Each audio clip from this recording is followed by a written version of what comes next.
Good afternoon, RGEA members and guests. Welcome to today's webinar, Hands Only CPR plus Life's Essential 8, presented by Irini McCarthy, Community Impact Director at the American Heart Association. I'm Daryl Davis Fulmer and honored to be your host for today's Lunch and Learn. I would like to thank Tracy Eubanks for her technical support and Cindy Christian as well for both of their technical support, and Tim O'Connell, our Executive Director for RGEA, for joining us today. We appreciate you choosing to be a member of RGEA as we are collectively stronger with you on our roles. Now, to get us started, we will hear from Tim, who will give us a very brief association update. All right. Thank you, Daryl. It is so good to be with everyone today. Very special topic today. My previous career, I worked in an organization that had health and wellness as part of one of its components. We had fitness centers, and we often actually would have folks having cardiac issues. And I have been part of at least a dozen times of giving CPR. Everybody made it. Scary, but the thing that's really empowering is I had the information and training to do something. And I'm so glad to have the folks with us today doing this program because it literally can save a life. And maybe if you've got somebody with you, somebody could save your life. So yeah, if you got somebody else in the house, have them come and watch this video as well with you. All right, couple things that I want you to know from a membership standpoint. One, Living Power is about to be sent to the printer. I'm so excited about that. We put a lot of work into this, including Daryl here. It's a team effort. So your magazine, your membership magazine will be coming out with lots of good information in it. So look for that in the mail. A couple topics I want to start with. First on the pension. You may have seen some press releases from the pension, but it's actually doing exceptionally well.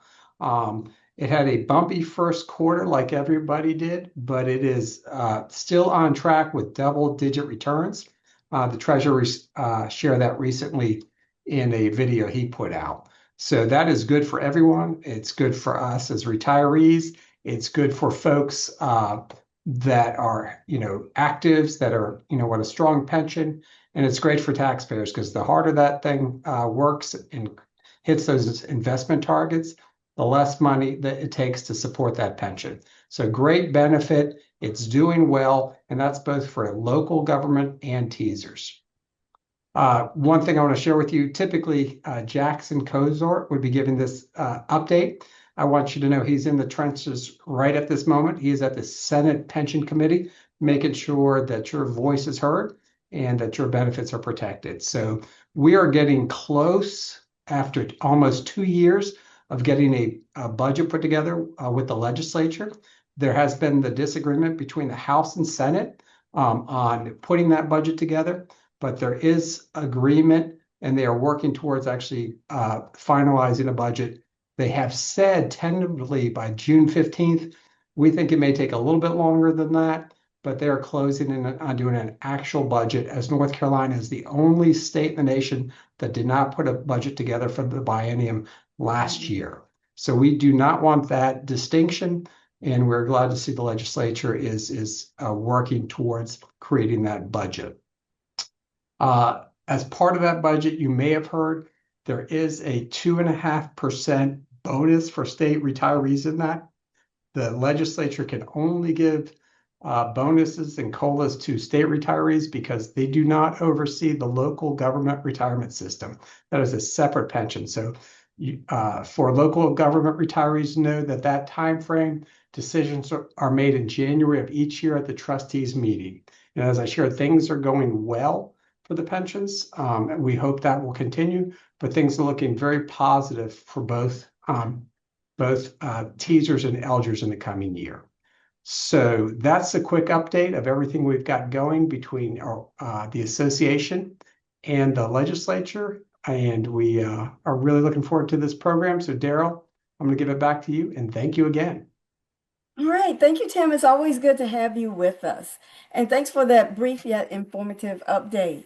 So before we begin this webinar, rather, I have a few items to cover. Each of you has been muted to help ensure the presenter can be heard. The presentation will be recorded. We will send you the link to the recording along with the PowerPoint and some handouts in our follow-up email. There's also a survey there we would like for you to complete.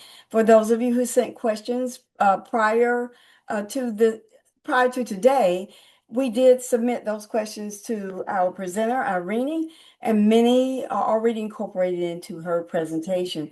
If you think of a question during the presentation, however, please use the Q&A button at the bottom of the Zoom page. We will respond to the questions as they come in and or during the Q&A period. Now, a little about today's speaker, Irini McCarthy. Welcome. She is the Community Impact Director of the American Heart Association in the Greater Charlotte market. She engages with community members to create equitable and sustainable changes around hypertension, nutrition, security, cardiac emergency response plans, and tobacco prevention and cessation. In her previous roles, Irene has been involved in project management, coalition building, consulting food system changes in rural settings and tobacco-free environments for youth and young adults, as well as improving community health through regulatory actions and voluntary policies. Wow, Irene, you're very, very accomplished in this area. We really appreciate you being here today. In addition, she has an interest in grassroots efforts, equitable change, and emphasizing collective impact so that all people can lead healthier lives where they live, work, play, and pray. When she's not working, she spends time with her husband and son and their burn doodle. So she enjoys going to church, hiking, exploring new towns, trying new foods, and connecting with family and friends and learning more and more about our association, the Retired Government Employees Association. So Irene, welcome you and your team. Take it away. Thank you so much, Daryl, for the warm welcome. It's great to be here with you all today. I'm excited to get us started. Before I get started, I do want to give a shout out to our amazing American Heart Association volunteer ambassadors that are also on the call with us. If they could just briefly introduce themselves as well. We have Noelia, if you'd like to start. Good afternoon. My name is Noelia Chumpitas. I'm working here in Anson County Health Department. I'm the health educator and an American Heart Association ambassador and also a stroke survivor since 2013. Thank you, Noelia. Adrina, if you'd like to go next. Hi, good morning. Are you able to see me? We cannot see you, but we can hear you. Okay. Hi, I'm Adrina Gerald Johnson. I currently work for Mecklenburg County, been with them for about 23 years. And I am a volunteer for American Heart Association. This is my second presentation with the American Heart Association. I enjoy and I also represent the wellness as a wellness ambassador within Mecklenburg County, and I also am an advocate for mental health and wellness. Thank you. Thanks for being here. Thank you. And then we also have Jackie Johnson, just having a couple issues with her mic, so she might not be able to come on and introduce herself, but I did want to acknowledge that she's also here. So thank you guys so much for being here with us. Go ahead and get started. All right, so today we are going to be talking about hands-only CPR. You guys have some fantastic questions. I hope I can answer it during this webinar, and if not, we will answer them at the Q&A, but let's go ahead and get started. So heart attack and cardiac arrest. These terms are often used interchangeably. People think they're the same thing. They're actually not. There is a difference between a heart attack and a cardiac arrest. So I just want you to think about for a minute what you think those differences are. And let's go over them. So a heart attack is actually a circulation problem, right? It's when blood flow to the heart is blocked. Think of it as like a plumbing issue, right? So someone could be standing in front of me having a heart attack, but they're able to speak to me, right? They're still alive, they're breathing, they're just in extreme discomfort and pain. They'll have pain in the chest and their arms, their neck, their jaw, This is still a very critical emergency. I still want you to call 911. I still want you to go to the hospital. But this is not necessarily when we will be performing CPR, right? Because you're still alive, you're still breathing, you're just having difficulty. Cardiac arrest is an electrical problem. That's when your heart just stops beating. Essentially, you are clinically dead at this point. Your heart has stopped. This is when we want to perform hands-only CPR, when we want to push hard and fast in the center of the chest. This is when we want to do that. So same thing, we want to call 911 immediately, and we want to push hard and fast in the center of the chest. So that's the difference. So when people say, oh, I did CPR because they had a heart attack, and a heart attack can lead into cardiac arrest, not always, but cardiac arrest is when you actually want to do those compressions. So what is CPR? It stands for cardiopulmonary resuscitation. Essentially, when you're performing CPR on someone, you're acting as an external heart for that person. You are pumping that leftover blood and oxygen in their body. And when you're doing that, it's going to the vital organs, especially to the brain, right? And so that's what you're doing when you're performing the CPR compressions. Every minute you don't do something, your chances of survival drop 10%.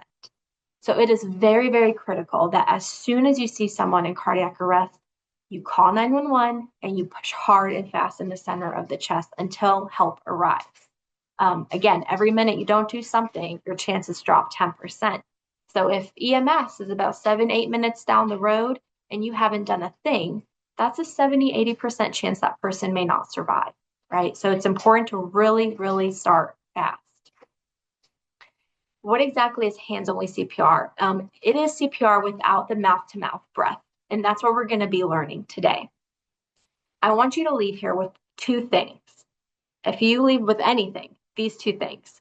I want you to call 911 and push hard and fast in the center of the chest. That's hands-only CPR, right? When we call 911, it's because we want help to arrive. We don't want to be doing CPR forever, right? So you need help to arrive. And if you're by yourself, I want you to call 911 and put it on speakerphone. If you're in a crowd, I want you to point to someone and say, you call 911, I'm going to begin compressions, right? We don't ever want to say, somebody call 911, because what happens? Either everybody calls 911 or nobody does it, right? So we want to be very much a leader in that moment and point to someone and say, you call 911, I'll begin compressions.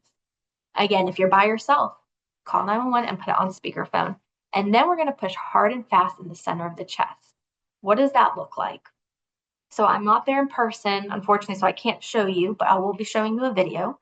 But just to give you a little rundown on what that looks like, is you're going to want to walk up to the person, tap them on the shoulder, say, hey, are you okay? Are you okay? Person's not responding. Okay, call 911. Then you're going to begin compressions. How do you do the compressions? We're going to take one hand and then interlock our fingers with the other hand. I like to put my dominant hand on top, just like that. We're going to lock out our elbows, and then using the heel part of our hand right here, this is where you're going to be pressing in the center of the chest. The center of the chest is right here. We usually say in between the nipple line as a reference. And so you're going to be pushing about 100 to 120 compressions a minute, about 2 inches deep. So you can sing the song Staying Alive, right? Staying alive. You can also count. So 1, 2, 3, 4. 1, 2, 3, 4. We don't want to go too slow, but we also don't want to go too fast. We want to make sure we see that breath rise, right? Just like we would do when we take a breath. We see the chest rise. So again, that's how you do the compressions. It's very simple. It does take a lot more force than people realize. So I always say, if you get a chance to go and practice on a real mannequin somewhere, definitely do it, just to give you an idea of how deep you should truly be going. But I'll show you videos to see, so you can see it. All right, so we do have a poll coming up. So if Tracy can add that poll question, you'll see the majority of cardiac arrests occur where? Is it the grocery store, at home, the gym, or at work? All right, give me just a second here. All right. Thank you for joining us today, everyone. And the poll question should have popped up. Yep, I see some of those answers coming in. Right. So Irini will give that 30 seconds or so.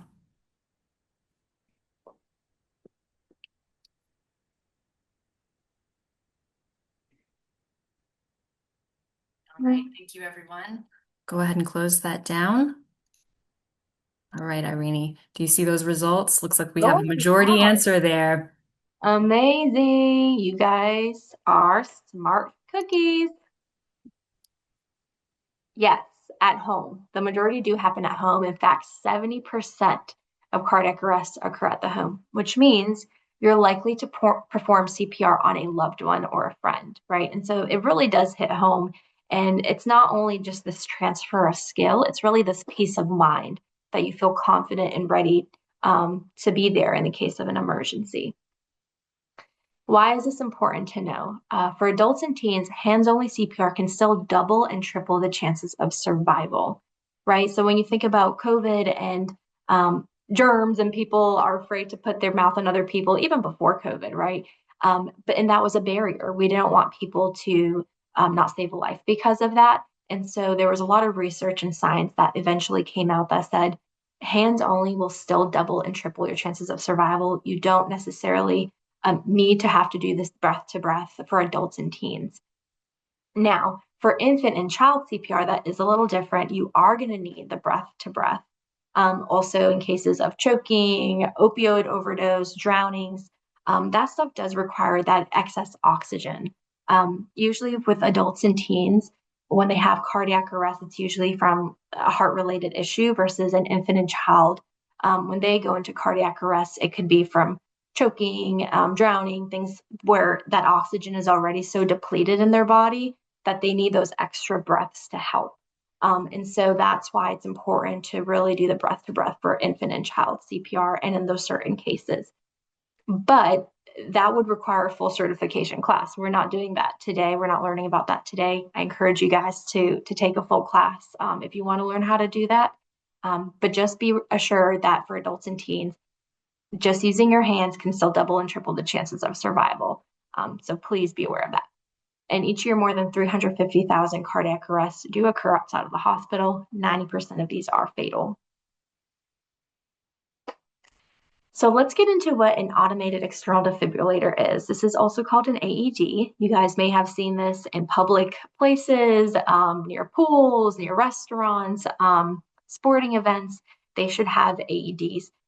This is not for the store owner or the company or whatever. It's for anyone to use. They should never be locked. They should always be accessible in the case of an emergency. Anyone can go grab an AED. So when someone is in cardiac arrest, I don't want you leaving them and trying to find an AED because, again, those few minutes are very critical. I want you to focus on calling 911 and doing the compressions. If you're in a large group of people, I would, again, point to someone, say, you call 911 and point to somebody else and say, you go grab the AED, right? Tell that person to go and try and find the AED wherever it is and bring it back to you. So once they bring back the AED, you're still doing those compressions.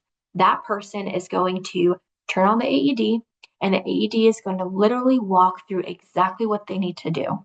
Every AED may look a little different, but they all essentially work the same way. Right? They're going to talk to you and say, remove pads, and you're going to remove the pads. The pads have pictures on them. It'll say, put one pad here, put one pad there, and then you turn it on. It'll say analyzing heart rhythm. That's when you stop compressions because you want the machine to analyze the heart. And then it'll say shock advised.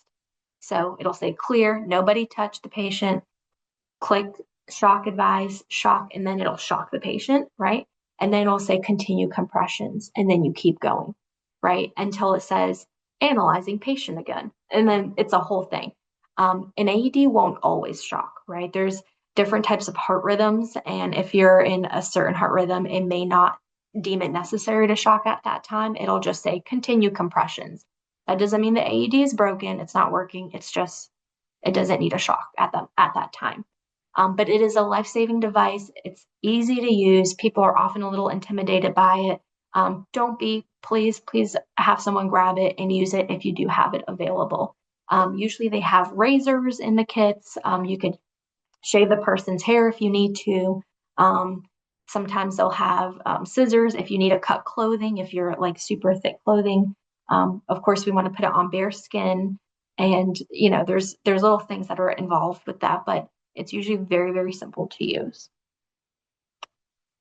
So I do want to show you guys a video. I have two videos. One is just showing you hands-only CPR.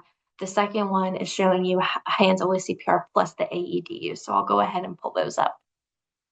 Irini, while you're pulling those up, Yes. we have a good question in the Sure. Q&A that came up that maybe you can answer as you doing that.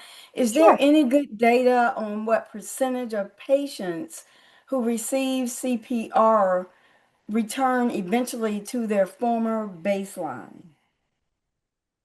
I have to look into that.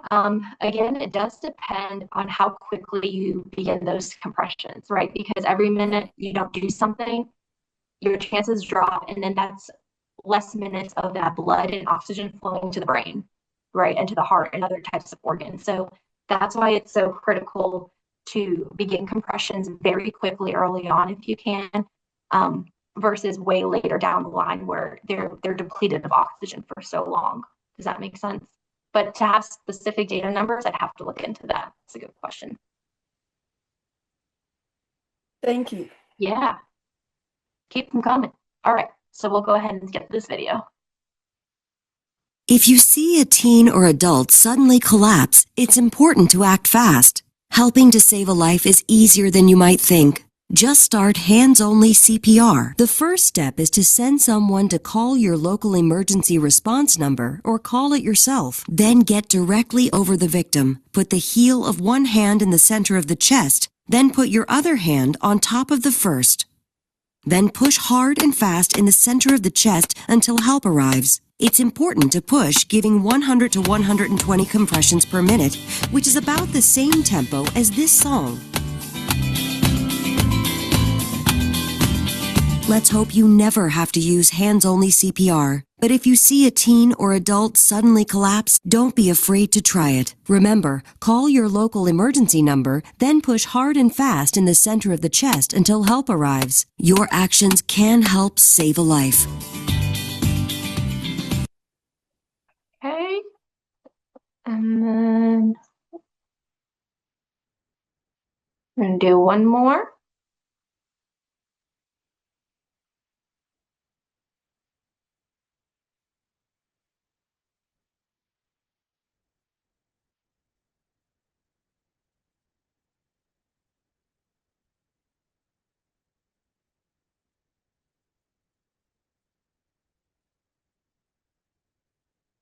If you see a teen or adult suddenly collapse, it is important to act fast. Helping to save a life is easier than you might think. You have been performing hands-only CPR on an adult when the AED arrives. You have the victim face up on a firm, flat surface and are ready to continue hands-only CPR with an AED. You must remove all clothes that cover the chest, as AED pads must not be placed over any clothing or jewelry. CPR combined with using an AED, automated external defibrillator, provides the best chance of saving a life. If possible, use an AED every time you provide CPR. AEDs are safe, accurate, and easy to use. Once you turn on the AED, follow the prompts. The AED will check to see if the person needs a shock and will prompt you to deliver a shock if needed or resume CPR.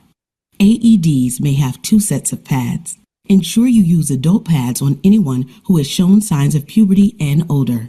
Turn the AED on and follow the prompts, which will tell you everything you need to do. Peel away the backing from the pads. Ensure there is nothing between the pad and the person's bare skin. Plug in pads connector. Plug the pads connector into the AED if necessary. Follow the prompts and let the AED analyze. Analyzing heart rhythm. Do not touch the patient. And make sure that no one is touching the person. The AED will analyze the heart rhythm. If the AED tells you that a shock is not needed, resume hands-only CPR. Shock advised. Charging. Stay clear of patient. If the AED advises a shock, deliver a shock. Loudly state "clear" and make sure that no one is touching the person. Push the shock button. Deliver shock now. Deliver shock now. Shock delivered. Immediately resume hands-only CPR until help arrives or the AED prompts you to pause. You will likely need to repeat several cycles of compressions and shocks. Begin CPR. Start with compressions. Follow the prompts from your AED until help arrives. Try not to interrupt compressions for more than 10 seconds and follow the prompts from the AED. Let's hope you never have to use hands-only CPR. But know that CPR combined with using an AED provides the best chance of saving a life. If possible, use an AED every time you provide CPR. Again, if you see a teen or adult suddenly collapse, don't be afraid to start hands-only CPR. Remember, call 911 and ask someone to get an AED, then push hard and fast in the center of the chest until the AED and help arrives. Your actions can help save a life. All right. I hope that was helpful just to see a visual. Let's answer a couple of questions, and of course we'll answer more towards the end, but can you get into legal trouble for help? The answer is really no. It depends on your state technically. So in North and South Carolina, we are covered by the Good Samaritan's Law. Again, check by your state, but we are covered by the Good Samaritan's Law. And if you are acting in good faith and you're truly trying to help the person, you will not have any civil liability towards yourself. And you really are just trying to help somebody, right? When they're in CPR or they're in cardiac arrest. Can I make things worse? Can you make things worse than clinically dead? Not really, right? Like it's as pretty bad as it can get at this point. What you need to do is do something rather than nothing and begin those compressions as soon as you can. People often say, well, what if I break a rib? That's okay. Ribs will heal, right? A heart that is clinically dead needs some kind of intervention to start it back up again. And so I don't want you to worry too much about the ribs. It may crack, it may not, but I just want you to focus on trying to help that person stand a chance when the EMS comes. You know, what if I do it wrong? Again, if you're the only person there who knows kind of what to do, your actions can only help. You call 911 and then you begin those compressions hard and fast in the center of the chest. Truly, your actions can only help. You can't really make it worse at this point. You can only make it better. So that was the CPR portion. I did want to touch a little bit on heart attack and stroke. So heart attack symptoms do differ a little bit for men and women. They do have some similarities. So the nausea, vomiting, jaw and neck pain. In a woman, she might have more upper back pain. She may not always have chest pain either. Men typically have more of the squeezing chest pressure pain, shortness of breath. But with women, they also have pain or pressure in the lower chest or the upper abdomen, shortness of breath, fainting, indigestion, extreme fatigue. So just keeping these symptoms in mind, really, you know, if you feel like there's something wrong with you, something's off, you know, better safe than sorry. Just go and get checked out by the doctor, go to the hospital, and just make sure everything's okay. So really trust your gut here. Facts about stroke. It is the number 4 cause of death in the US and number 2 in the world. Someone dies of stroke every 3 minutes and 11 seconds, and 1 out of every 20 deaths in the US. Time is really of the essence with the stroke. Every minute you don't do something, your brain is depleted of that oxygen, of that help, and it's very critical that you seek help fast. And so we're going to look at the symptoms. You guys have seen FAST, that acronym. Well, we have added 2 new letters to that, B, FAST. So B stands for balance loss, I for eye changes, so the vision changes. F stands for face drooping, so if you smile and half your face is drooping. Arm weakness, if you try to lift your arm up and you can't and you're having difficulty. S is for speech difficulties, or if you're slurring your words, having difficulty speaking. And T is for time to call 911, again, because time is of the essence. It's very, very, very, very important to go seek medical help fast if you think you're having a stroke. So I want you to remember that acronym, be fast, okay? And so now we're going to move towards the Life's Essential 8 portion of the presentation. This is also really important to know because these are 8 important health factors and behavior factors that influence our health and help us to be healthy. And we're going to go over some of those today.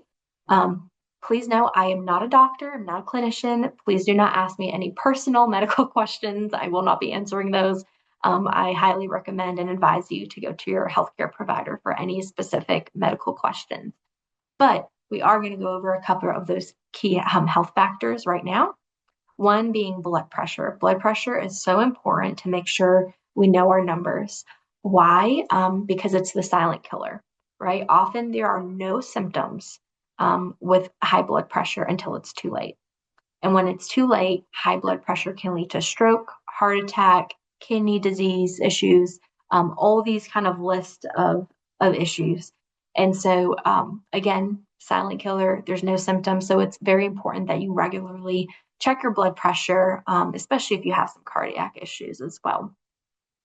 Cholesterol is also another big one, making sure we get our cholesterol in check and know our numbers there, as well as just having a healthy weight and knowing where we lie there, and blood sugar. So your glucose levels, making sure you get a hold of those, especially if you have a history of diabetes or prediabetes as well. So I want you to remember those 4 key health factors. Please make sure you go to your healthcare provider if it's been a while. Make sure you get those numbers so you know where you stand. 4 key health behaviors. So these we do have a little bit more control over. Of course, with the health factors, we do have some control too, because diet and exercise do influence these. But sometimes genetics does too. And so it's a little bit tougher. With health behaviors, these are things that we can try and incorporate within our lifestyle. So one being not smoking or vaping, right? Not using nicotine or tobacco. Adequate sleep, getting that 7 to 8 hours of sleep a night. Healthy diet, specifically adhering to a DASH or Mediterranean diet, as well as physical activity. So 150 minutes or more physical activity per week. So we'll go over a couple of those a little bit more in depth in the next couple slides. So let's go ahead and start with improving diet. True or false? There's no poll for this. Just kind of think about it in your mind. When it comes to getting your fruits and veggies, fresh is always best. Do you think that's true or false?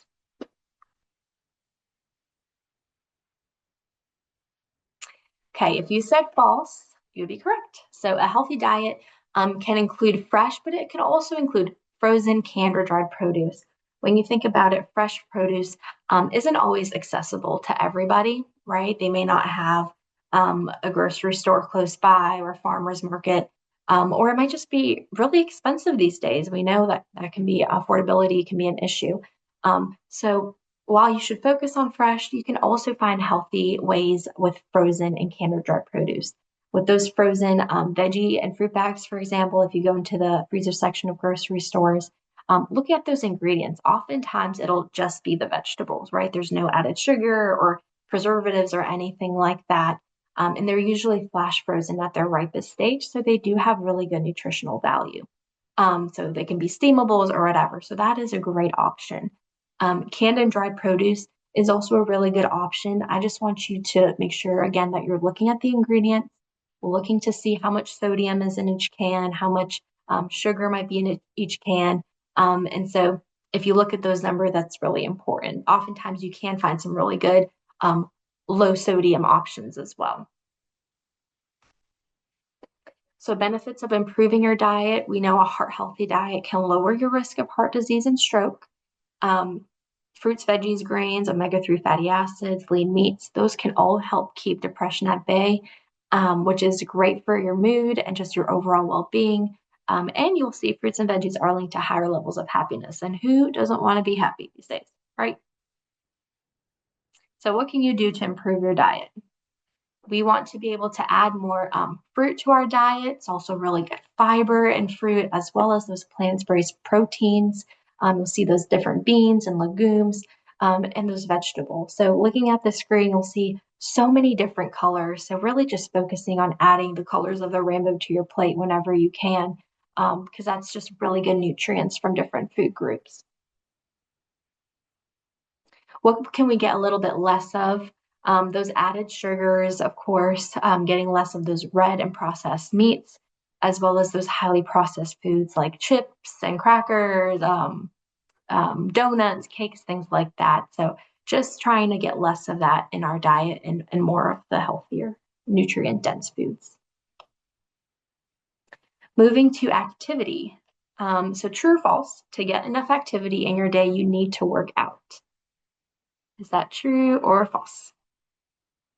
If you said false, you would be correct. All movement counts, right, and can boost your health. You can even break it up over the day, right? So you don't need to have strenuous workouts every single day or, 4 times a week. Even just, walking, taking a walk outside, cleaning your house, that counts as movement. Trust me, I did that for like 3 hours yesterday and I was sweating. So that counts. Walking your dog, playing with kids, with grandkids, all of that is movement and it adds up. So really just thinking about how can you move more a couple times during the day versus, this all or nothing mentality of, oh, I don't have time to work out today. I guess I'm not going to do anything, right? So the benefits of moving more, it floods your brain with feel-good chemicals and improves your mood. Weekly exercise boosts your immune system. It can lower blood pressure, reduce your risk of heart attack and stroke, and control blood sugar, which is fantastic. And it can improve your sleep. So there are lots of good things about just moving more and being active. So what can you do to move more? Adding more of those mini breaks. I know many of you are retired, so you don't have to worry about sitting at a desk all day and doing all that. But and some of you might be still doing some work. So just being cognizant of your breaks throughout the day, adding more fresh air, and then playtime as well. And then sitting less, right? Sitting less at your desk, sitting less during screen time with others. If you're meeting a friend, maybe instead of just, sitting down at a restaurant, you sit at a restaurant and then go for a walk or something. So you make it kind of like a social fun gathering. So let's get into a little bit of that tobacco, quitting nicotine. So true or false, nicotine helps you relax. Do you think that's true or false? So it's false. Nicotine can actually increase your stress levels and trap you in a cycle of addiction. People think that initial kind of hit from a cigarette or a vape makes them feel less stressed. People are kind of in this deception of, okay, I feel better after I smoke or take a hit of the vape. But really, it is a trap of addiction, right? Because your dopamine levels rise so high, and then you feel good for a minute, but then they drop dramatically, and they drop to the point where you just feel very crummy. You're in withdrawal. You start getting irritated, and you're like, oh my gosh, I need another one, right? To feel good again. So it's this never-ending cycle, truly, of addiction because it alters your brain chemistry, and it's really hard to give up, but it's not impossible, right? And so I want you guys to know that there are benefits of quitting. After a year of quitting, your risk of heart disease goes down by half. You'll increase your chances of living longer. Your senses of smell and taste will improve. Your smoker's cough will go away. And I can attest, my dad smoked for over 20 years and he quit 8 years ago. And, he's doing great. The smoker's cough's gone. He's not using as much salt in his food because his taste buds have been improved a little bit more than they were. And he feels a lot better. So there are benefits of quitting, and it's not impossible. So what can you do to quit nicotine? You can add more support. The Quit line is a great place to start. If you call 1-800-QUIT-NOW, they will provide you free or reduced nicotine replacement therapy, those gums, the patches, the lozenge. They'll also provide you counseling over the phone to help with triggers and how to deal with the withdrawal and things like that.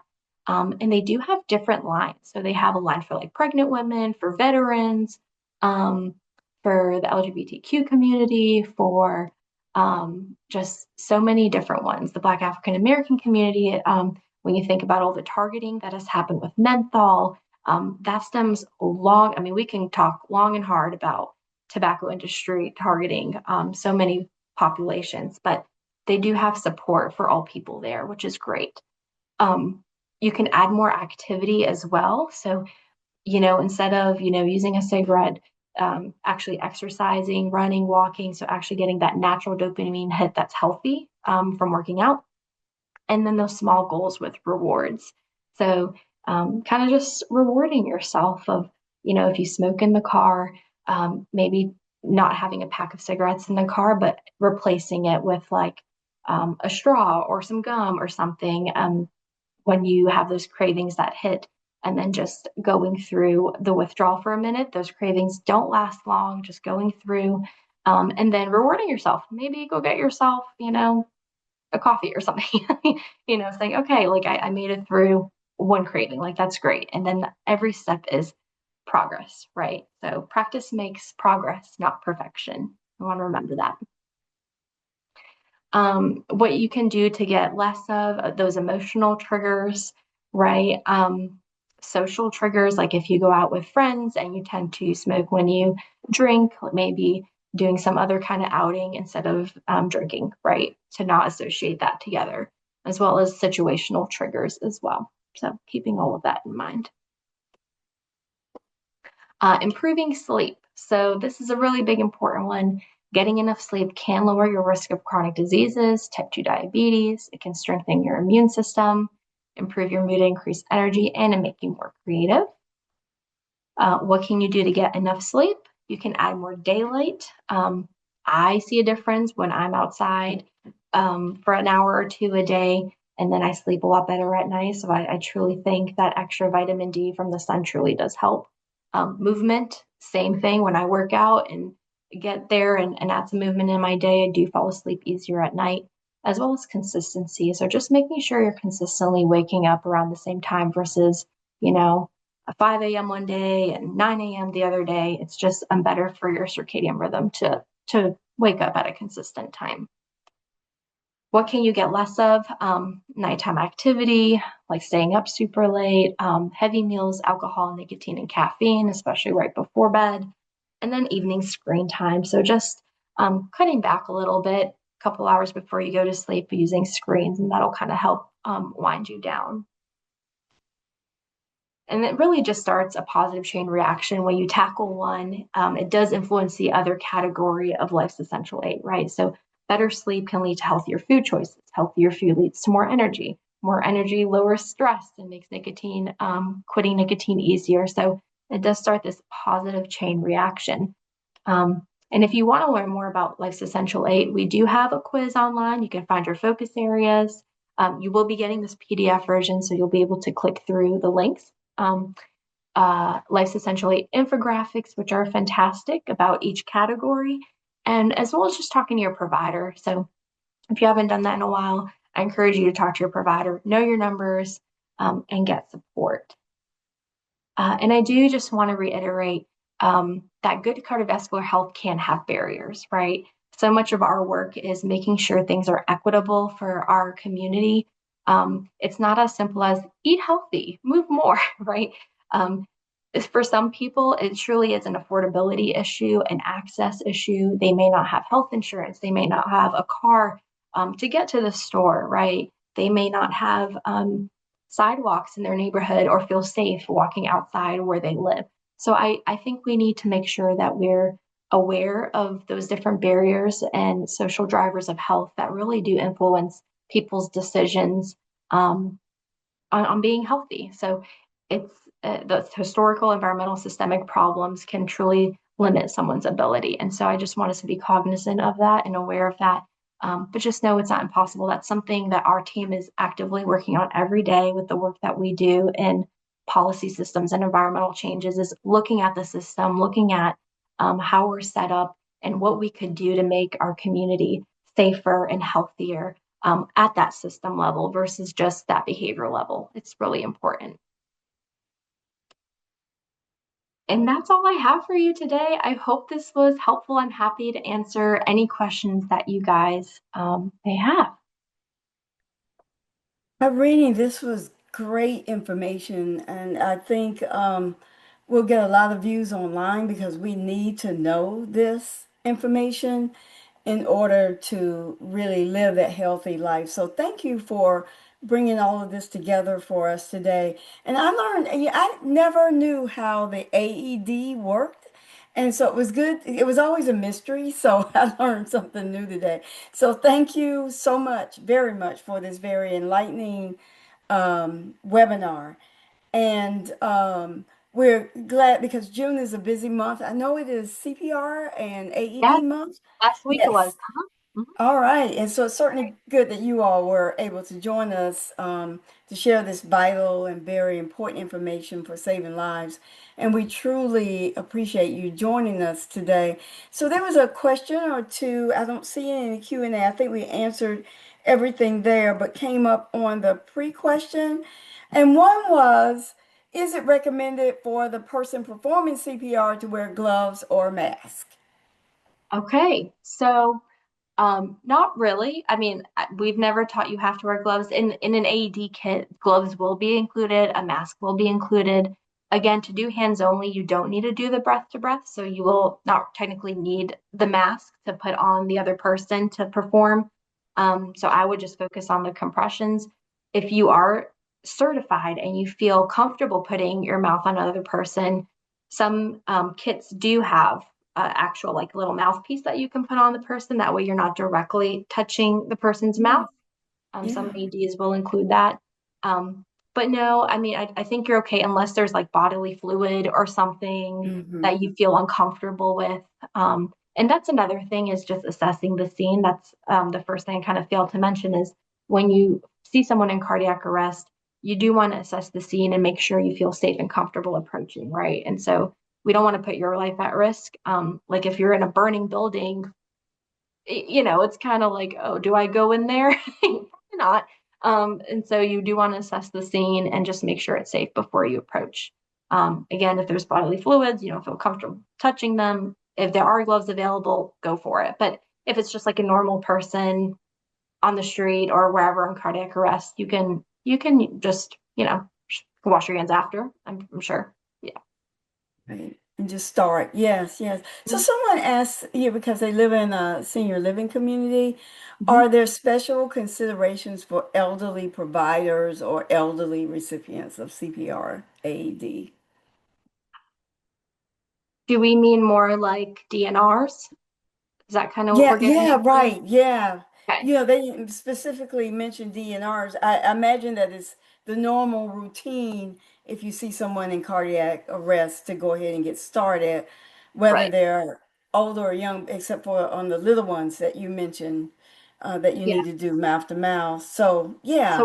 with DNRs, if they have an actual state administered bracelet that says DNR, it's like an actual real administered bracelet from the state, then yes, you don't perform CPR on a DNR.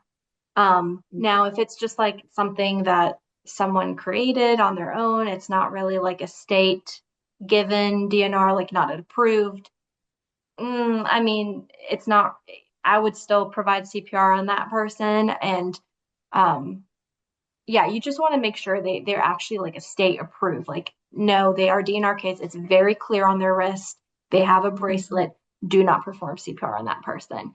Okay. Most of the time, you won't know if a person is a DNR unless they do have the state approved bracelet. So if they're not wearing anything, you don't know their wishes, anything like that, I would definitely go ahead and call 911 and do the compressions.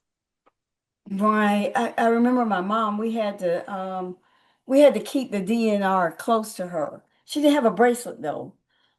And primarily, because I don't think that would have worked well with her. But yeah, sometimes it's definitely hard to tell if they have nothing and you're Right. just there. And you Yeah, just don't know at that point. right. Even if someone has like a diabetic episode or something, you don't know what someone has. You just know Yeah, that they're down and they're not breathing. So you right. perform hands only CPR if you don't know any of that information. And then, if it's someone is having a diabetic episode or whatever, and they come back and they're like, "What are you doing?" It's like, okay, just stop compressions. They're fine. Call Right, 911. right, exactly, exactly. Okay. But, if a person comes back to life, which chances are it's not going to happen. They're going to need the hospital to come and intervene and take them at that point. In the rare chance that they come back after you're doing compressions, just stop compressions. That's fine. Don't Hmm. just stop compressions and make sure EMS comes to assess the person and make sure they're okay. So Okay. yeah. That sounds good. So here's a question. So why do we no longer give rescue breaths during CPR? And without that, should we change the name to CR since we're not working on the pulmonary system? So we do still give CPR. That's still a big thing. If you're certified and you know what to do, please feel free to give the breath to breath. Science and research has come out that hands only still doubles and triples your chances of survival. And it came out because so many people were not doing the breath to breath because, again, they were afraid, they were uncomfortable giving their mouth. And so there was a lot of research and science that came out to see, like, is compression sufficient? And so for teens and adults, it's still double and triples your chances of survival. But we're not going to give up CPR entirely because remember what I said, infants, children, people who have opioid overdoses, drowning, those people have depleted oxygen, right? And when you're doing the compressions, you are kind of moving that leftover oxygen and blood to the other parts of the body. With infants and children who have depleted oxygen, there's not much to move, right? You have to give some of your oxygen, your breath to them, and then do the compression. So with children and infants, you would do the 30 compressions, and then you would tilt their head and breathe 2 breaths. So every 2 breaths for 30 compressions. So we're not going to get rid of the pulmonary because in some cases, you still really do need to do the breath to breath. But for everyone else, regular teens and adults, it will still double and triple your chances of survival just to do the hands only. Right. I think for today and in honor of CPR and AED month, we're bringing this to attention, this to the attention of people. And I think that's the important thing that we all keep in mind, that we need to do something if we see someone in danger of, well, who's not breathing, and to make sure, if we do nothing else, to call 911. But CPR, certainly hands on, is certainly very important if the person is not breathing. So would you say I stated that correctly, or would you like to add something to it? No, I would agree. I mean, those are the 2 steps. You call 911, you push hard and fast in the center of the chest. Again, doing something is better than doing nothing at all. And so if all you know is hands only CPR, not the breath to breath, do it because it will still help save that person's life. It truly will. Like, don't think, oh, I don't know the breath to breath, I'm not going to do anything. That's the wrong move. That's the wrong move. You need to do something and you need to do those compressions. Thank you so much, you and your team, and for all the work that you all do. The heart is the key, to everything. And thank you also for bringing to our attention the 8 essentials, because that's important too. I think we cannot stress these issues enough. And so wherever we can go, it's good to stress these, because the healthier we are, the better everyone is, especially since our aging population is aging longer than years in the past. And often with our retirees, they're living longer than they worked. And so we need to at least have, at the minimal level, some idea of what to do in case there's a situation that we need to address. So we certainly thank you. And Tim gave us a great example in the beginning about, how he worked in an organization that they often had to use the AEDs or some form of life, generating method to help, people who were in stress. And so we just don't know what we may encounter, and we may not ever need it, but it would be better to have this information than to. Definitely. So, I mean, that's the takeaway. Like, if you see someone that's down, I want you to call 911 and push hard and fast in the center of the chest. That's all you can do until EMS arrives and takes over. And you are the help until the help arrives, right? So you will be the leader at that point until EMS comes, because normally they're not going to be the first on the scene. It's going to be you and me until they get That's there. right. That's right. So, Irini, thank you so very much for agreeing to present to us today. We really appreciate the information, and it's information that we can take to heart. How about that? Yes, I love it. That's great. Thank you so much for having me. I really appreciate it. You're quite welcome. So for the remaining time, I'd like to remind you all not to forget to complete the survey. We will be sending you later this week, probably by tomorrow or Friday, so please watch for it. And again, it's quick and easy to complete, and we need your responses back by Monday. Before we leave, note that the next Lunch and Learn webinar will be held on Wednesday, July 22nd at 12:30, entitled Social Security Summer Checkup. Presented by Heather Burkhart. She is the Associate State Director for Outreach and Advocacy in the Triangle area for AARP. This session will help you assess your Social Security knowledge, and she will review the basics, discuss updates and outlooks, and share tools to help you stay on track. So please register for that webinar by July 19th. Ladies and gentlemen, thank you again for joining us. And as always, the association stands ready to assist you in your retirement. Happy Wednesday and enjoy your day.